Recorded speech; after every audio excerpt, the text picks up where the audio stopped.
Olá, sejam muito bem-vindos ao Saúde é Vida, o programa que aborda diversos temas como prevenção, diagnóstico e também tratamento. E nessa edição vamos falar sobre gordura no fígado, essa nova epidemia silenciosa que ameaça milhões de brasileiros. Dados da Sociedade Brasileira de Hepatologia apontam que 1 em cada 3 adultos apresenta algum grau da doença. E o mais alarmante, a maioria não sabe. Para esse bate-papo, convidamos o Adriano Faustino, ele que é médico especialista em medicina integrativa e funcional. Muito obrigada, Adriano, uma satisfação recebê-lo aqui no nosso programa. Seja muito bem-vindo. É uma alegria estar aqui com vocês, para trazer mais conhecimento. Agradeço muito o convite.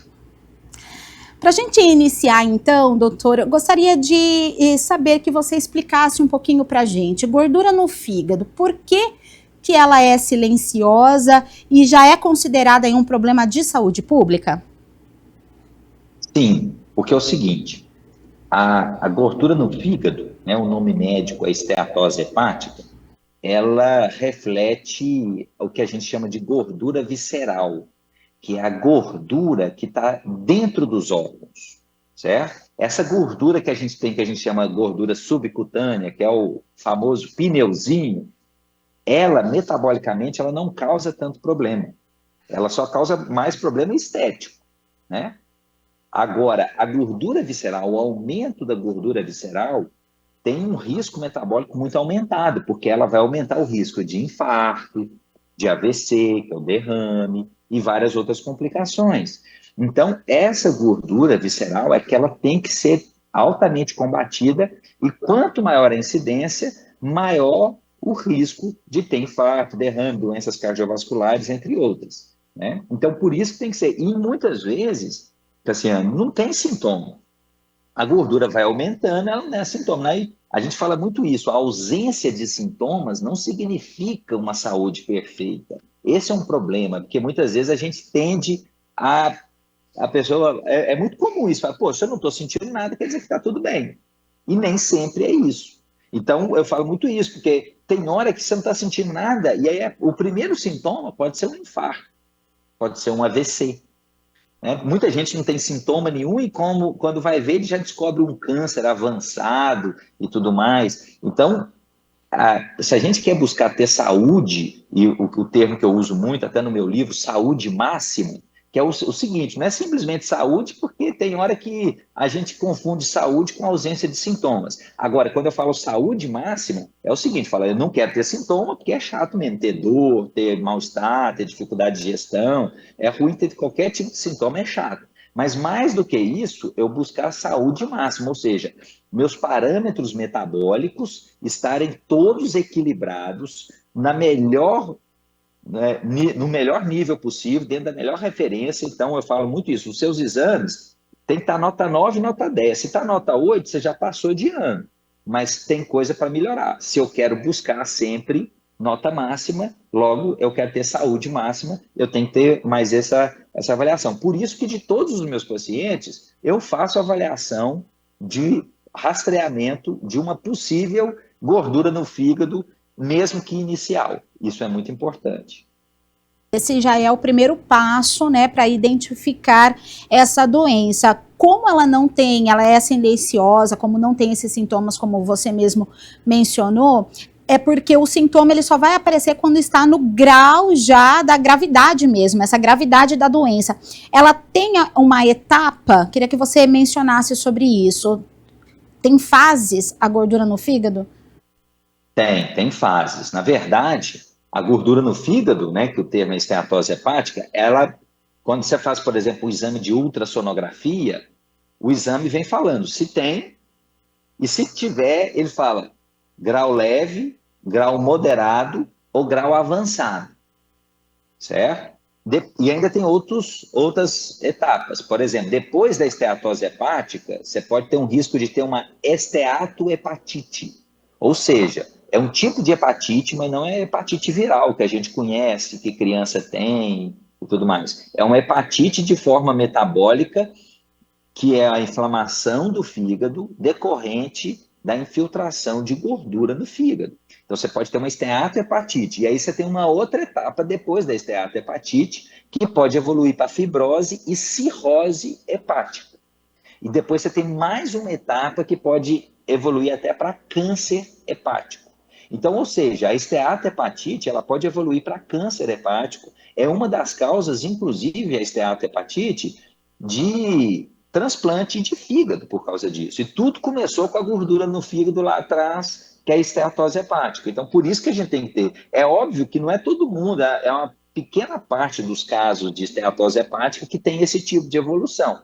Agora, se eu não tiver esteatose hepática, eu vou zerar esse tipo de risco de evolução, né? Então, quanto mais eu puder buscar retorno falando saúde máxima, melhor vai ser para a gente ter uma boa qualidade de vida, uma longevidade saudável. Exatamente. Quais são os sintomas dessas fases, né, que você mencionou? Muitas vezes esse é o problema, não dá sintoma. Então, às vezes, a pessoa pode, por exemplo, já numa fase de esteatohepatite ou talvez da cirrose, aí começar a ter mais problemas digestivos, ter sintomas inespecíficos, né? Ter tonteira, ter fraqueza, aí pode ter várias modalidades aí. E aí, mas aí muitas vezes quando a pessoa começa a sentir que não está bem, aí que vai fazer exames, aí que descobre. Mas não existe especificamente no caso da evolução da esteatohepatite e até para outros níveis, sintomas assim característicos, como a gente tem no infarto, por exemplo. O infarto tem uma dor no peito, que geralmente irradia para o membro superior esquerdo. Então, ou seja, você tem um AVC, você tem geralmente uma alteração do nível de consciência, paralisa um lado do corpo e tudo mais. Na esteatohepatite, você não tem isso. Esse é um dos problemas, inclusive, que aí vai passando desapercebido. Justamente por isso, por não ter esses sintomas, né? A gente fazendo esse estudo, fazendo o roteiro, por isso que eu te perguntei sobre os sintomas, né? Se nessas outras fases, né, essas outras etapas, tem algum sintoma característico ou perda de peso, algo do tipo. Então, por isso que ela realmente é considerada silenciosa, essa doença, né? Exatamente. Quais são o fator de risco? Qual que é a principal causa, né? A pessoa que ela tem diabetes ou se ela tem alguma outra comorbidade, qual que é a principal causa que acomete essa doença? A terem essa doença? Sim, você falou muito bem, diabetes é uma delas. Nem precisa ser diabetes, a própria resistência à insulina, que já é uma fase aí de pré-diabetes, já pode estar envolvida nisso aí, certo? A alimentação também vai incluir. Então, a alimentação é um dos principais fatores que pode estimular ou prevenir a esteatose hepática. Então, basicamente, é o estilo de vida da pessoa. E eu falo muito isso de uma maneira geral para os meus pacientes e os meus mentorados e tudo mais. A importância de você ter um estilo de vida saudável, isso vai te ajudar em vários tipos de doenças, inclusive nessas hepáticas, como a gente está falando aqui agora. Então, é importante que as pessoas entendam que o estilo de vida, e aí quando a gente fala estilo de vida, não é simplesmente alimentação. A alimentação é extremamente importante, é um dos principais pontos do estilo de vida. Mas você tem também gestão do estresse, qualidade de sono, sono reparador, a prática de atividade física. Então, tudo isso vai contabilizar para você ter uma saúde boa, para você prevenir o aparecimento de doenças, como, por exemplo, a esteatose hepática. Um dos pontos de alimentação muito importantes na esteatose hepática é o uso, que está muito relacionado com a resistência à insulina e o diabetes, o uso abusivo de carboidratos refinados. Isso provoca muito esteatose hepática. O açúcar, ele estimula muito mais esteatose hepática, que é a gordura no fígado. Isso é meio contraditório, muitas vezes as pessoas têm dificuldade de entender. O açúcar, ele estimula mais ter gordura no fígado do que você comer gordura. E tem hora que a gente não entende, a gente fala, não, comer gordura, eu vou ter gordura. O açúcar, porque quem faz a gordura é o corpo. Então, e um dos maiores estímulos para o nosso corpo, o nosso metabolismo, produzir gordura, é o uso de carboidrato refinado, como principal aí o açúcar. Né? Então, diminuir. Hoje a gente tem uma alimentação, com o advento da industrialização, alimentos com muita adição de açúcar. Então você tem biscoitos recheados, os refrigerantes e tudo mais. O próprio cafezinho que todo mundo vai tomar, vai lá, usa, coloca o açúcar, então vai abusando do nível de açúcar. E isso é um dos fatores aí. Como outros carboidratos também. O pão branco, farinha branca, de uma maneira geral, também é um estimulante. Então, se a pessoa quer prevenir esteatose hepática, o álcool também é. Só que, assim, o problema do álcool, eu falo o seguinte, não é que ele não é importante, ele é importante. Só que todo mundo sabe que álcool não pode usar. Todo mundo sabe que álcool lesa o fígado. Álcool é proibido. Se uma criança de 10 anos de idade for na mercearia, quiser comprar uma garrafa de uísque, não vai ser vendido para ela.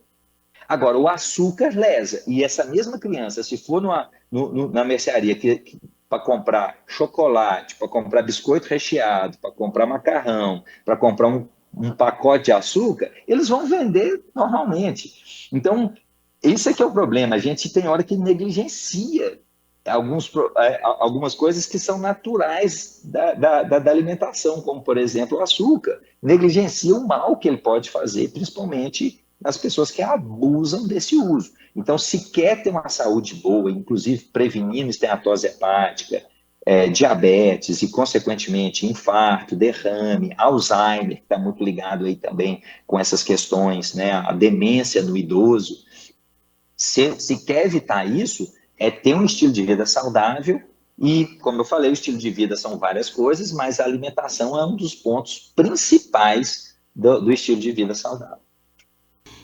Exato. E, Adriano, você comentou, né, sobre essa questão da alimentação, sobre o açúcar, sobre esse consumo, né, excessivo desses alimentos, que infelizmente eles já já fazem, né, parte dos hábitos alimentares, né? Dificilmente as pessoas elas conseguem ter esse controle, já virou realmente uma rotina. Então, esse é a principal situação da prevenção, né? Melhorar a alimentação e auxiliando aí, contribuindo também com atividade física, tudo isso é um combo para evitar essa doença. A gente fez uma análise também, né, que a América do Sul, ela é o continente com maior aumento aí de casos, né, de gordura no fígado entre adolescentes nos últimos anos.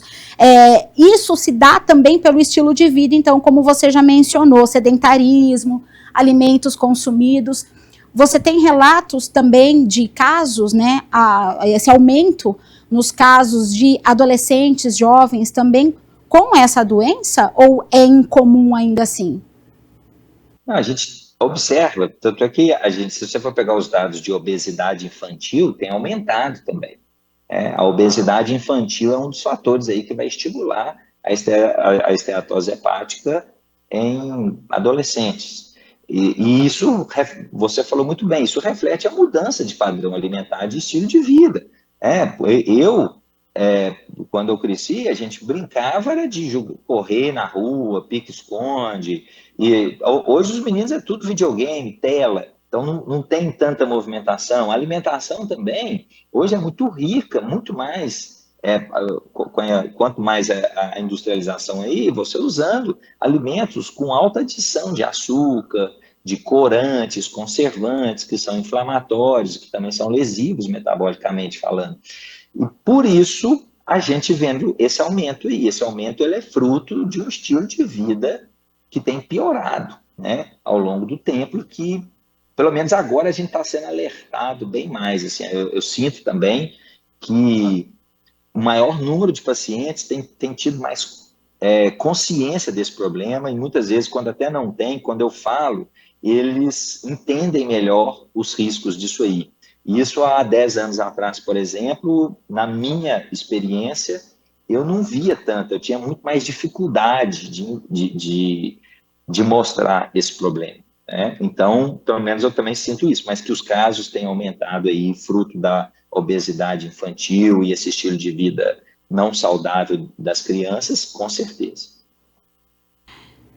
Perfeito, Adriano. Você comentou também agora sobre essa questão, né, da desinformação, que muitas pessoas agora, né, estão tendo mais acesso às informações sobre essa doença, da gravidade também. Uma pesquisa do Datafolha revelou, né, que 61% da população brasileira nunca fez ou não sabe dos exames que detectam essa doença. Quero que você explique, então, quais são esses exames, quando procurar, né, o diagnóstico certinho. Olha, é importante procurar um médico, fazer uns exames, para fazer uma boa avaliação da função hepática, tá? Como uma avaliação metabólica geral, e dependendo das alterações, já é sugestivo de uma possível esteatose hepática, uma gordura no fígado. Aí é interessante fazer um exame de imagem. Uma ultrassonografia de abdômen total, por exemplo, já é suficiente. Você tem outros, pode evoluir, precisar de fazer uma tomografia, uma ressonância, mas na maioria das vezes, com uma ultrassonografia, você já resolve grande parte dos casos. Então, essa é a importância de você ter sempre um acompanhamento médico, com esse olhar da medicina integrativa e funcional, né? Infelizmente, aí, muitas linhas aí da medicina convencional banalizam a esteatose hepática, fala que é normal mesmo ter gordura no fígado e que não tem jeito de reverter. E, na verdade, tem. Eu tenho N casos, eu provo isso, de pacientes que estavam com alteração, tanto nos exames quanto na ultrassonografia, e tiveram uma boa adesão ao tratamento, e depois que a gente repetiu esses exames, não tinha mais nada. Então, eu já tive casos de paciente, por exemplo, que eu gosto de fazer, por exemplo, ultrassom, eu falo de preferência, quando você for repetir, repete no mesmo local, com o mesmo médico e tudo. Eu já tive paciente que o próprio médico assustou com a resposta. Ele falou, não, mas eu fiz o seu ultrassom anterior lá, quando você veio aqui da primeira vez, e agora está muito diferente. Então, ou seja, é possível. Mas, assim, não tem milagre, né? Vai depender toda de uma adesão a mudança de estilo de vida e tudo mais para poder ver esse resultado. Mas mostrando que é reversível. Essa é a notícia boa que a gente tem para dar aqui para todo mundo, né? Ver que está aumentando, ver tanta notícia ruim aí em relação à esteatose hepática e obesidade, mas existe uma notícia boa, é reversível. Infelizmente, tem doenças hoje que não são reversíveis, né? A gordura no fígado graças a Deus. E com essa medicina, né, avançada também, né, com várias tecnologias, como que é feito esse tratamento, né? Além de manter a qualidade de vida, uma alimentação saudável, com os exercícios, quais são os medicamentos? Tem uma medicação, um tratamento específico? Olha, muitas vezes você não vai usar medicamento nenhum, exceto se tiver algum tipo de complicação mais intensa, para você fazer um tratamento pontual. A grande maioria dos casos vai recuperar com mudança de estilo de vida, uma boa alimentação, e aí muitas vezes a pessoa que tem aí um grau de gordura no fígado avançado, ela geralmente tem obesidade ou sobrepeso, lembrando que não necessariamente, tem pessoas que são aparentemente magras e tem esteatose hepática, tem gordura no fígado, esse é um problema, tem gente que acha que é magro, está saudável, não é, né? Então ela tem apenas uma ausência de sintomas.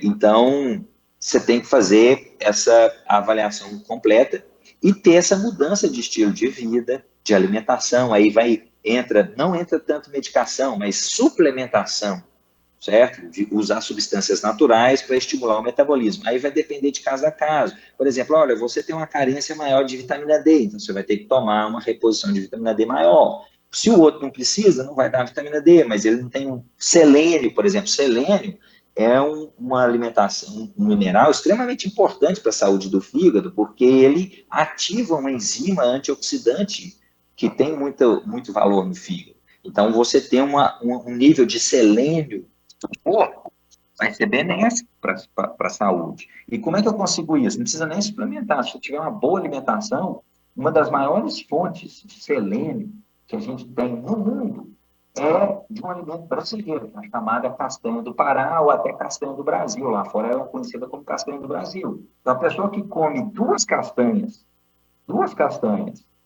do Pará por dia, já está ingerindo uma boa quantidade de selênio, tá certo? Então, ou seja, são mudanças bem naturais, e se a pessoa aderir, vai demorar aí uns 6 a 12 meses para ter um resultado, para zerar os problemas todos, a reversão, ou até mais, a média é essa, Mas se ela aderir e fazer continuamente, com frequência, com disciplina, são todas coisas naturais, e é esse um princípio da medicina integrativa e funcional. Se você pode tratar da forma mais natural possível, essa vai ser a forma. Eu vou utilizar medicações industrializadas, sintéticas, só nos últimos casos que eu já esgotei todas essas possibilidades e mesmo assim não consegui atingir o objetivo que precisa ser atingido. Aí a gente vai lançar mão disso. Mas na maioria dos casos a gente consegue fazer com coisas simples. Exatamente, coisas muito simples, né? Basta mudar ali o estilo de vida, mudar a alimentação, que já faz uma diferença enorme, e o impacto disso vai ser com certeza positivo, né, Adriano?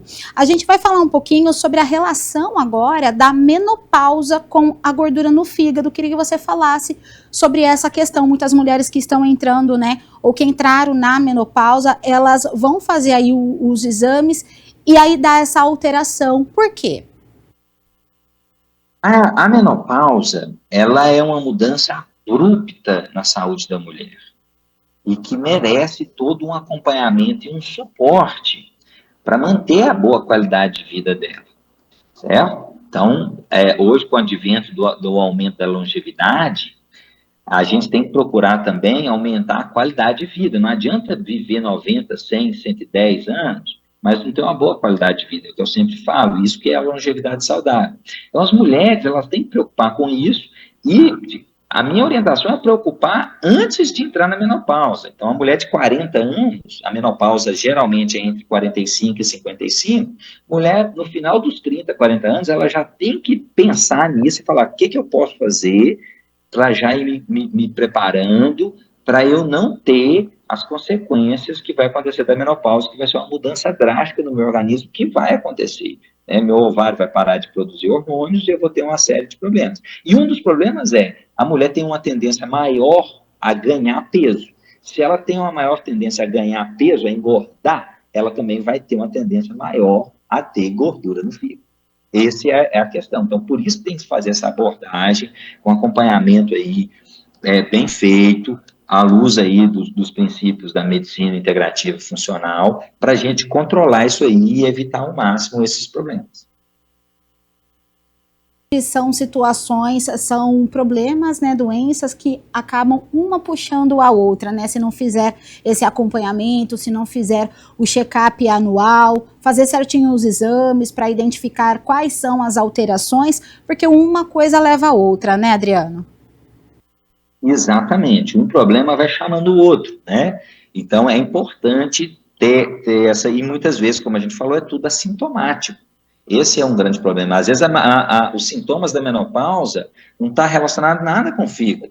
A mulher tem fogacho, aquelas ondas de calor que atrapalham o sono e tudo mais, mas ela não sente alguma coisa, um sintoma muito específico ligado ao fígado ou a gordura, o aumento de gordura no fígado. Então, por isso tem que ter esse cuidado, sim.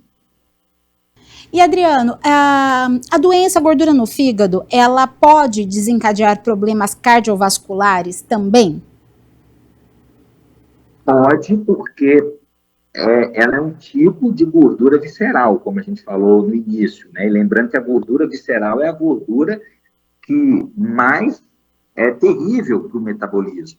Então, ela aumenta o risco de doenças cardiovasculares. Quando a gente fala gordura visceral, não é só no fígado, é aquela gordura que está entremeada no intestino, entre os órgãos internos, que são as vísceras, daí o nome gordura visceral. Mas a esteatose hepática, ela reflete um aumento da gordura visceral. E toda vez que você tem um aumento da gordura visceral, você vai ter um aumento de risco de doenças cardiovasculares.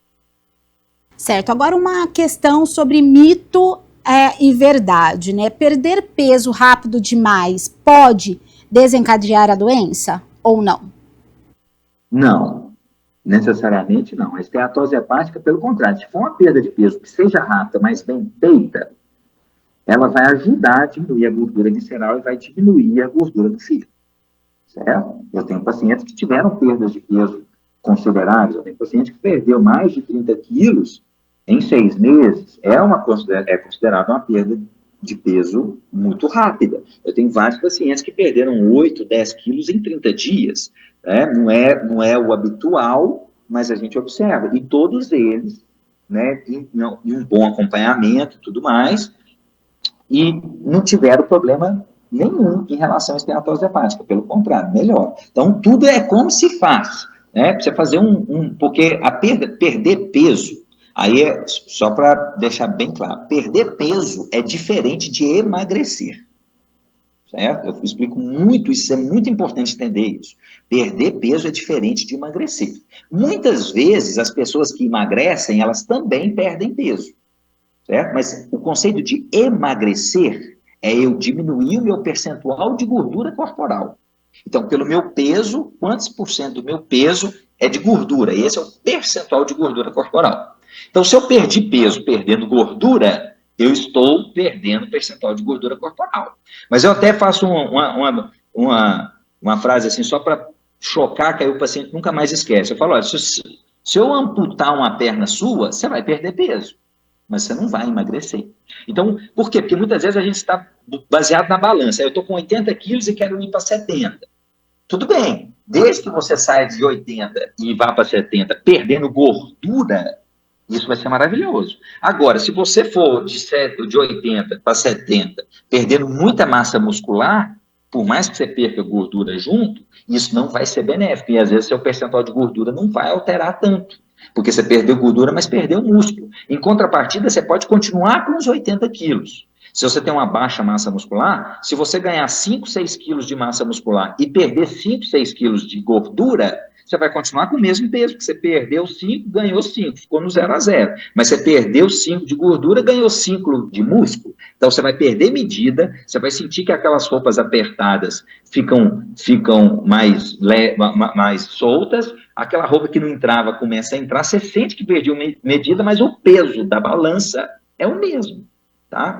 Ou seja, você emagreceu continuando com o mesmo peso, porque você diminuiu o seu percentual de gordura corporal. Então, esse é o objetivo principal para a gente ter saúde máxima, certo? Baixo percentual de gordura corporal. Isso é que vai fazer toda a diferença na esteatose hepática e na saúde como um todo. Perfeito, Adriano. Agora, só para a gente, né, finalizar e contextualizar novamente sobre essa doença, tem alguns fatores externos que podem contribuir com essa doença? Trabalhadores que estão expostos a solventes derivados de petróleo, por exemplo, têm maior risco de desenvolver? E por que isso? Toda a exposição a elementos, substâncias que sejam lesivas para o fígado, vai poder comprometer, porque aí é o seguinte, um fígado saudável, exposto aí a uma tendência à esteatose hepática, a gordura no fígado, ele já vai ter infiltração. Se esse fígado já está sobrecarregado com outras substâncias, né, como, por exemplo, abuso de álcool também, ou trabalhadores assim, ou até mais, eu vou te dizer, uma coisa que ninguém banaliza isso. Eu vejo muito isso. Tem gente que tem medo de vitamina D, por exemplo. Fala, a vitamina D é tóxica, pode dar muito problema. Realmente ela pode fazer isso, mas a chance dela fazer isso é infinitamente menor do que um problema que o paracetamol pode causar para a saúde. E ninguém tem problema com paracetamol. A pessoa chega no consultório, por exemplo, de alguns lugares, fala, eu tomo paracetamol 3 vezes por semana, porque eu tenho dor de cabeça, eu tomo sempre, gasto muito paracetamol, quando eu tenho crise aí de dor, eu fico aí sinusite, fico tomando paracetamol 5, 6 dias direto até melhorar, e acha que está de bem, e não está, é um analgésico, né, antitérmico eficiente, porém, ele é extremamente lesivo para o fígado. Você pode ter um caso de insuficiência hepática por causa de paracetamol. Então, ou seja, existem coisas externas, fatores externos, sim, não só solventes, que aí são muito específicos para trabalhadores específicos, mas, por exemplo, paracetamol, a população inteira aí tem acesso, você compra sem receita, você for na farmácia lá, se quiser comprar 20 caixas de paracetamol, eles vão te vender. Então, esse é o problema também. Então, tem várias coisas que são banalizadas, como assim, não faz mal, e na verdade faz, assim como o açúcar, né? Que a criança não pode comprar o álcool, mas o açúcar pode ser lesivo também. Então, atentar para isso, né? Não estou falando que é proibido usar açúcar para todo mundo, não, mas cada um dentro da sua individualidade metabólica, do mesmo jeito o uso do paracetamol, mas tem esse cuidado que às vezes não se tem, e às vezes tem medo, às vezes, de vitamina, eu vejo muito isso, né, principalmente a vitamina D, como eu citei como exemplo, e que, na verdade, o risco dessas outras condutas é muito maior para a saúde. Muito perfeita a sua colocação aqui, né, diante desse programa Saúde é Vida. Doutor Adriano, foi muito esclarecedora as suas respostas e realmente, né, fica aí a conscientização para as pessoas a prestarem mais atenção, a procurar um especialista, fazer os exames, né, e controlar a alimentação, que isso faz toda a diferença, o impacto vai ser bem menor com certeza, né? Queria que você deixasse as suas considerações aqui no programa. Exatamente, você falou muito bem. Eu falo sempre o seguinte, olha, primeiro, cuide da sua saúde. Se você não tem tempo para cuidar da sua saúde, você vai ter tempo para cuidar da sua doença. Muita gente fala, eu tenho dificuldade de começar a fazer uma atividade física, eu não consigo mudar minha alimentação, eu não tenho tempo para fazer atividade física. Se você infartar, você tem um compromisso mais importante, você tem um casamento do seu filho, você tem uma reunião mais importante. Se você infartar um dia antes, você não vai no casamento do seu filho, da sua filha, e você vai arrumar tempo para ficar internado na UTI coronariana, porque você infartou. Se tiver um AVC, mesma coisa. Então, se não tiver tempo para cuidar da saúde, vai ter tempo, com certeza, para cuidar da doença. E é muito melhor arrumar tempo para a saúde do que ter que arrumar tempo para a doença. Então, isso é um fato. Né? Eu falo muito que saúde não é tudo, eu falo muito de saúde máxima, o próprio programa aí, saúde é importante, saúde é vida, eu falo muito de saúde máxima. E saúde é o bem mais precioso que a gente tem. Eu falo que saúde não é tudo, mas tudo vira nada sem saúde. Não adianta você ser bilionário, ter seu jatinho particular, poder passear para onde você quiser, se você não tem saúde, se você está infartado, se você tem uma sequela de AVC e precisa receber comida na boca. É muito melhor você ter um carrinho lá simples e poder dirigir para a praia, batendo lá volante 800 quilômetros, mas você vai curtir muito mais, com qualidade de vida. Então, saúde é o nosso bem mais precioso. Pense nisso na hora que você for se alimentar, na hora de fazer atividade física, porque isso vai te estimular a ter uma saúde máxima, uma qualidade de vida maior e uma longevidade saudável. É isso mesmo, saúde máxima, como o doutor mesmo mencionou. Muito obrigada pela sua participação, foi um prazer recebê-lo aqui, viu? Prazer foi todo meu, muito obrigado, forte abraço aí para todos que estão nos assistindo.